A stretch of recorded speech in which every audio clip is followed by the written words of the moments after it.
सुंदर साथ जी जिसपुर आश्रम, निजानंद आश्रम, शेरपुर धाम, करनाल धाम आणि ये शक्ति नगर धाम जागनी पीठ। तो शायद आपने परमहंस चरणदास महाराज जी का इतिहास सुना भी होगा पहले, तो याद होगा कि नहीं पता नहीं। और अभी जो नई पीढ़ी है या नए सुंदर साथ है, लगभग मेजोरिटी मुझे नहीं लगता है कि परमहंस चरणदास महाराज जी के विषय में जानते हैं।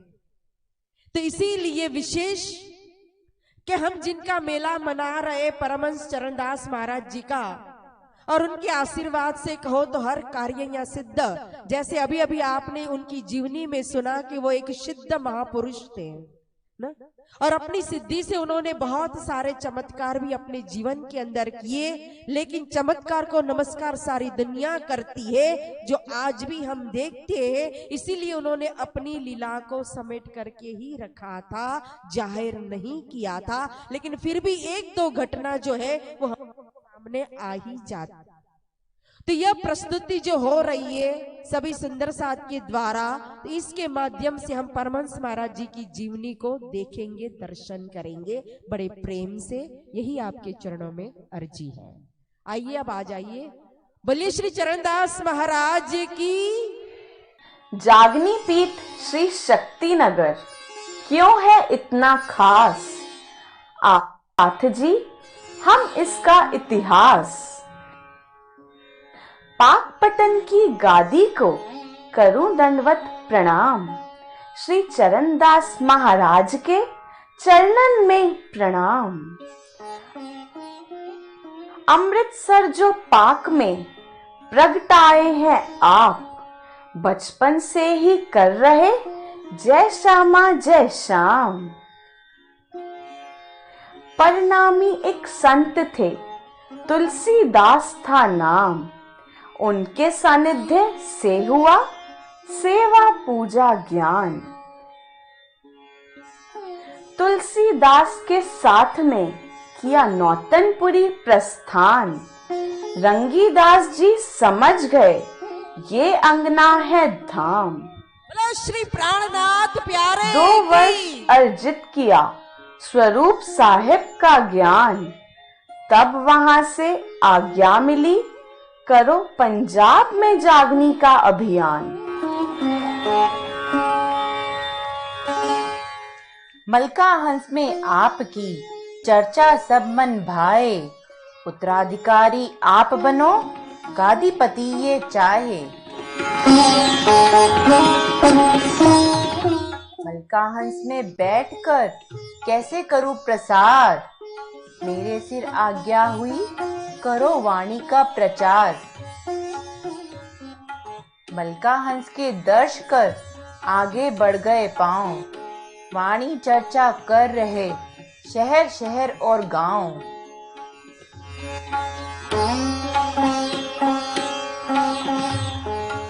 पाकपटन में आए थे करने चर्चा आप, पर धनी को मंजूर थी कोई और ही बात।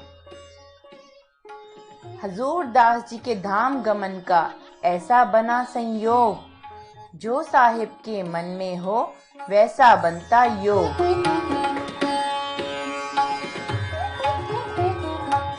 सुंदर साथ बहुत प्रार्थना करते हुए श्री चरणदास जी को गादी पर विराजमान होने के लिए मनाते हैं। हम तो तब तक आपके चरणों में बिना खाए पिए बैठे रहेंगे जब तक आप इस स्थान को संभालने की स्वीकृति नहीं देंगी। यह भी तो सुंदर साथ की सेवा है।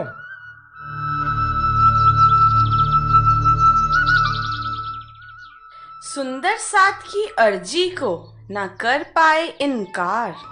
पाकपटन की गादी का लीन्हा सेवा भार। वाणी की चर्चा करें और दीनों से स्नेह। बस सेवा और जागनी आपका जीवन ध्येय।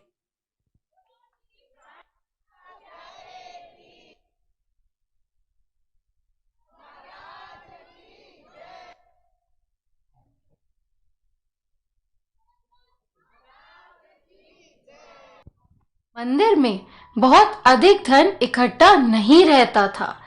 फाग के मेले की व्यवस्था के लिए महाराज श्री त्रिलोकचंद श्यामदास आरती से धन उधार मांगने जाते हैं।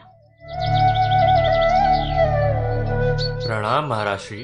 प्रणाम त्रिलोकचंद। फाग का मेला आ रहा है, याद है ना आपको क्या सेवा देनी है?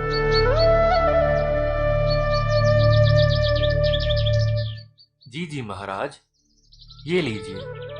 अरे वाह, राजी महाराज की कृपा आप पर सदैव बनी रहे। आपका ये ऋण मेले के पश्चात मैं चुका दूंगा। आपने सपरिवार आकर मेले की रौनक को और बढ़ाना है। मर जाऊं मांगू नहीं अपने तन के काज, परमारथ के कारणे मोहे ना आवे लाज। प्यारे की फाग मेला श्री राज का खूब हर्ष से होए। ढोल मृदंग मंजीरा बजे, नित नए उत्सव होए।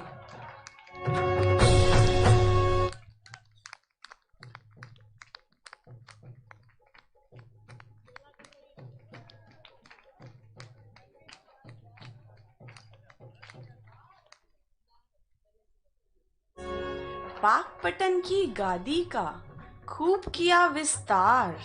सुंदर साथ बड़े प्रेम से करते जय जयकार, करते जय जयकार।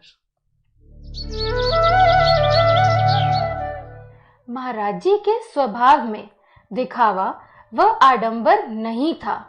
वे अपनी शक्तियों के बारे में किसी को पता नहीं लगने देते थे।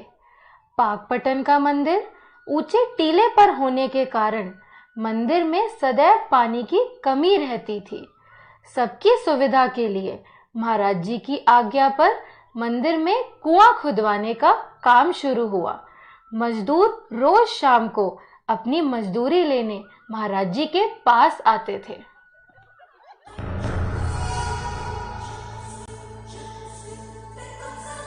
गादी में धन बहुत है, देखा एक मजदूर, एक साथ सारा पाकर कष्ट सभी हो दूर। इतने धन को देखकर मन में आया चोर, सारा धन ले जाऊंगा जब तक होगी भोर।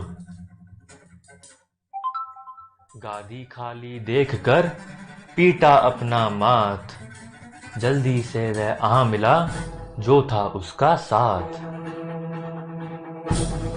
चरण सखी बैठी गादी पर, फिर से बटी सुगार। मूढ़मती अब के समझा इनके सिद्धि हाथ। चरणन में वो आ पड़ा, मानी अपनी भूल। हृदय अपने ला कहा, सब बगिया के फूल। जिस गादी पर बैठते वहां बरकत भरपूर। अपनी मेहनत से ज्यादा पाते थे मजदूर।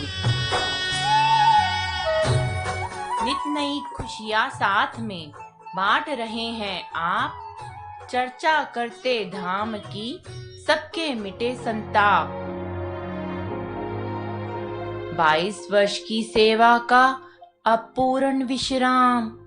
तन मन धन कुर्बान कर सुरता पहुंची धाम, सुरता पहुंची धाम। जय जय जय श्री पाकपटन, जय चरण दास महाराज। आज भी सुंदर साथ के पूरन करते काज। श्री श्री 108 चरणदास महाराज की जय। श्री प्राणनाथ प्यारे की जय। श्री बाईजू राज महारानी की जय। श्री महाराजा छात्रसाल की जय। सर्व सुंदर साथ की जय। आगे जीवनी सुनाते जाएं, जो कुछ घटा बताते जाएं। गादी नशीनी अब हुई श्री मुरलीदास महंत। सुंदर साथ की सेवा में ये भी सच्चे संत। अनहोनी प्रबल बड़ी नहीं किसी के हाथ। बसे बसाए उजड़ गए बहुत बड़ा संताप। देश विभाजन हो गया, धर्म बना आधार। पाकिस्तान से भागने को हिंदू हुआ लाचार। अपना सब कुछ छोड़कर वाणी धर ली शीश। श्री मुरलीदास महंत की साथ को ये बख्शीश। श्री मुरलीदास महंत की साथ को ये बख्शीश। शुक्राना सभी गाइए जोड़ के दोनों हाथ। उनके जब तक की पूंजी हमने पाई साथ, हमने पाई साथ। वर्तमान गादीपति श्री प्रेम सखी महाराज, ये इनका प्रयास है जो हम जाने आज।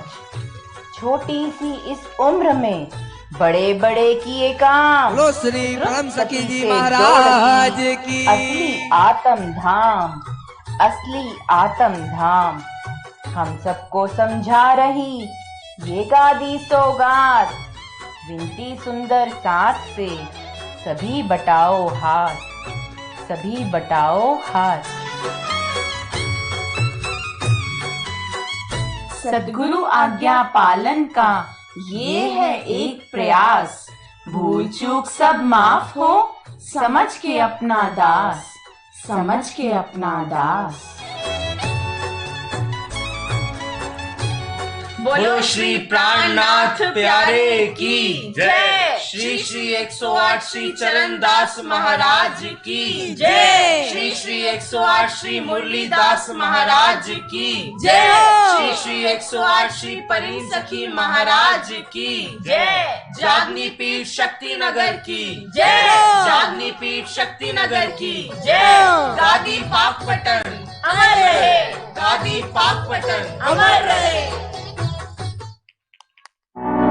की जय।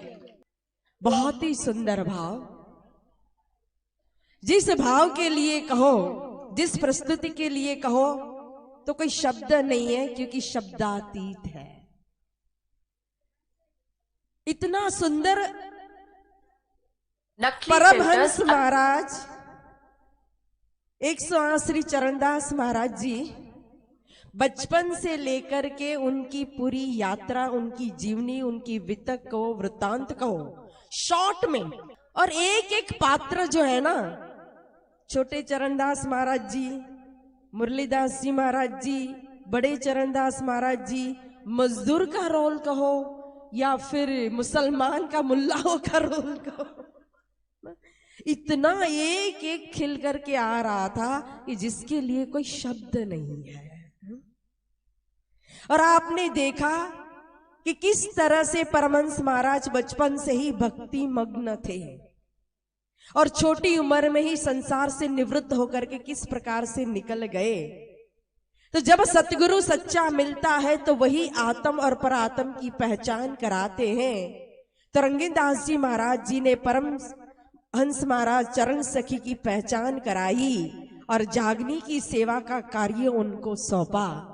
तो जागनी की सेवा को शिरोधार्य करके, हुक्म को शिरोधार्य करके किस प्रकार से निकल गए पाकिस्तान, अमृतसर से कहो तो पंजाब की तरफ, और पंजाब में विभिन्न स्थानों में जागनी करते हुए वो पहुंचे मलका हास। और आपने देखा, दर्शन किया कि मलका हास में सुंदर साथ जी ने जब उनकी वाणी को सुना तो सुन करके वहां की गादीपति के लिए अर्ज की कि यहाँ का स्थान आप संभालिए, सेवा कीजिए। लेकिन फिर भी क्योंकि उनको गादी की कोई लालच, कोई मोह नहीं था, उनको था कि बस मेरे सिर पर हुक्म है जागनी का, तो मुझे जागनी की सेवा करनी है, न कि गादी पर बैठना है। तो मलका हाथ से भी किस प्रकार से निकल गए, और निकलते निकलते फिर कहो तो हुक्म ने पहुंचा दिया उनको पाकपटन स्थान पर।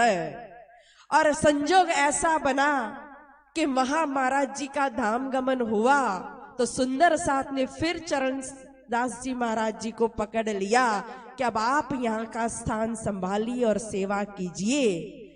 तो मान नहीं रहे थे, तैयार नहीं थे।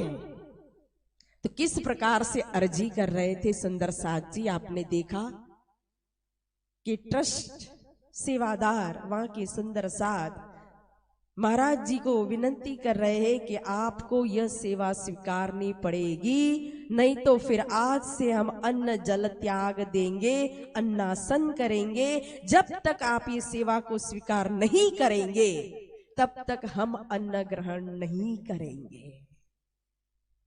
तो फिर सुंदर साथ के लिए यह सेवा का कार्य उन्होंने अपने सिर पर लिया और मां के स्थान पर विराजमान हुए और सभी सुंदर साथ जी ने धाम धूम से उनको गादी नशीनी की और फिर हमेशा वो फाक का मेला मनाने लगे।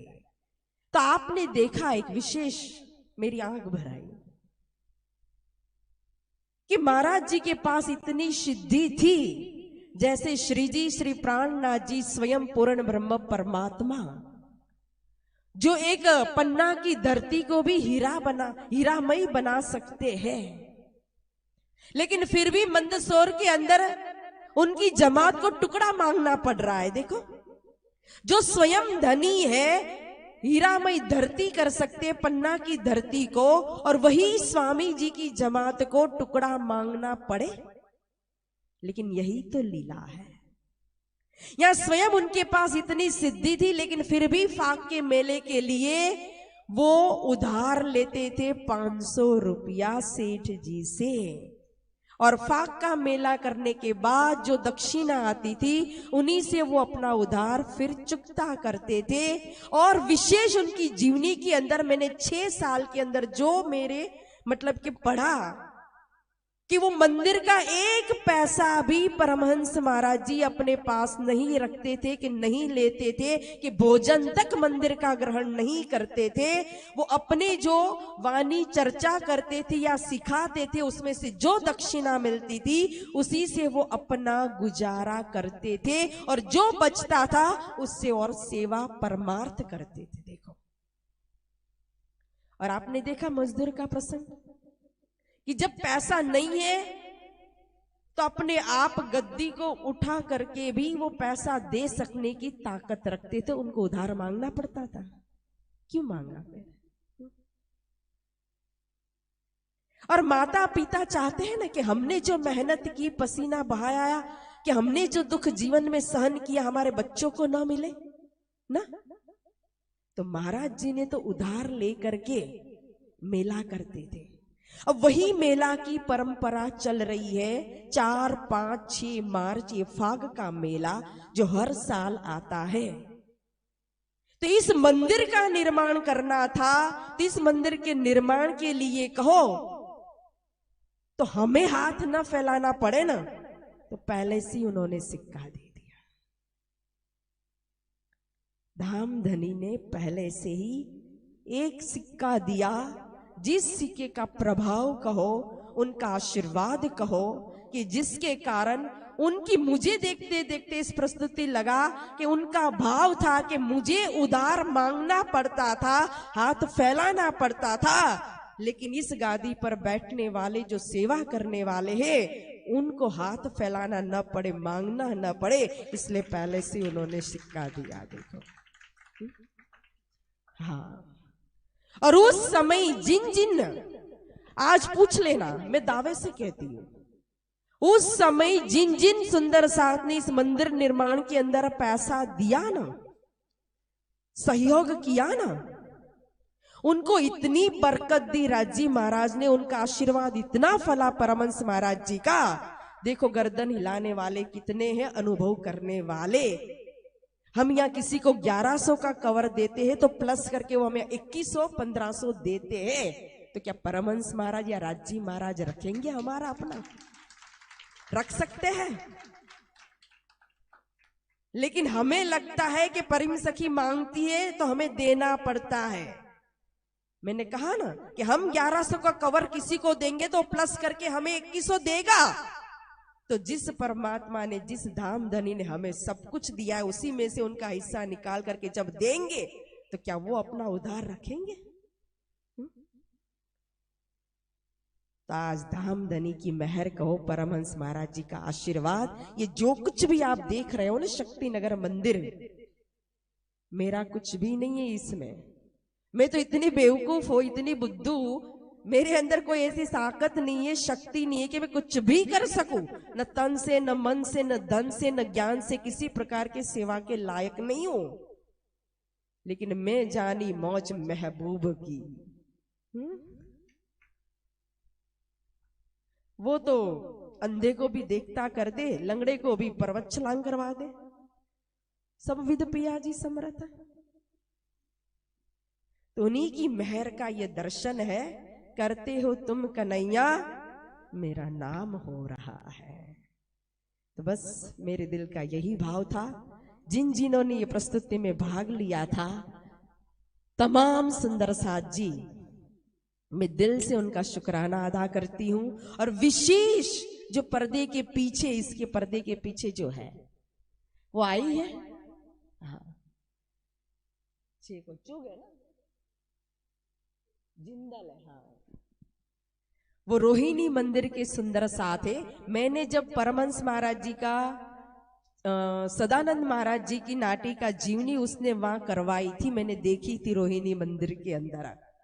तो जितनी भी मैंने वहां प्रस्तुति देखी थी तो मुझे बहुत ही वो अच्छी लगी थी। उसके अंदर उसका बोलना, उसके अंदर जो कला थी वो मुझे दिखाई दे रही थी। तो मैंने कहा नविता जी को कि मेरा इस बार अचानक से भाव आया कि हम परमहंस महाराज जी की जीवनी रखेंगे, लेकिन उसके लिए एक बार कांटेक्ट उसको करो, अगर वो साथ देगी तो उसी प्रकार से हमें करना है। राज जी महाराज की मेहर, गुरुजी ने भी उनको परमिशन दी। मैंने कहा परमिशन ले लेना अपने गुरुजी की भी, तो उन्होंने भी परमिशन ली, गुरुजी ने भी परमिशन दी। और सारी उन्होंने इस तरह से कविता के रूप में पूरी जीवनी शॉर्ट में लिख करके दी, और फिर इस तरह से उन्होंने तैयार करवाया, जिसका नाम है ममता जिंदल। रोहिणी मंदिर के सुंदर साथ है। बहुत बहुत कहो तो उसका मैं शुक्राना अदा करती हूँ, दिल से उसको धन्यवाद प्रकट करती हूँ। फिर मेहनत की है सोनिया डुडेजा और नविता भगत जी ने, इनका भी बहुत बहुत धन्यवाद प्रकट करती हूँ। और फिर पीछे जो ऑडियो चल रही थी ना, ये सारी डबिंग करने वाले हमारे थे कुणाल जी जो फोटोग्राफर, उनका भी बहुत बहुत मैं धन्यवाद प्रकट करती हूँ। और प्रस्तुति में पहले ही मेरे दिल में इन्होंने बोला चरणदास महाराज जी कौन बनेंगे, मैंने कहा सचिन बनेगा। तो उसी को मुझे सामने चरणदास महाराज जी का फेस जैसा लग रहा है, तो एक एक पात्र जो इतना खिल करके आ रहा था, तो सभी पात्र को बहुत बहुत बधाई है और धन्यवाद, शुक्राना। और अन्य आगे भी जिन जिन्होंने जो प्रस्तुति की है ना, इस मेले के लिए जो अपना योगदान दिया है समय का और कला का, उस कला के लिए कहो तो धन्यवाद नहीं है, लेकिन समय निकाल करके जो सब सुंदर साथ को आप आनंद दे रहे हो ना, इसके लिए धन्यवाद है। मैं एक सेवादार हूं, इस गादी की दासी हूं, इसलिए आपके चरणों में प्रेम प्रणाम करते हुए सबका शुक्राना अदा करती हूं। और इसी तरह से आप सब हमेशा साथ देते रहना, और इसी तरह से ये फाक का मेला हम मनाते रहेंगे। बोलो श्री प्राणनाथ प्यारे की जय।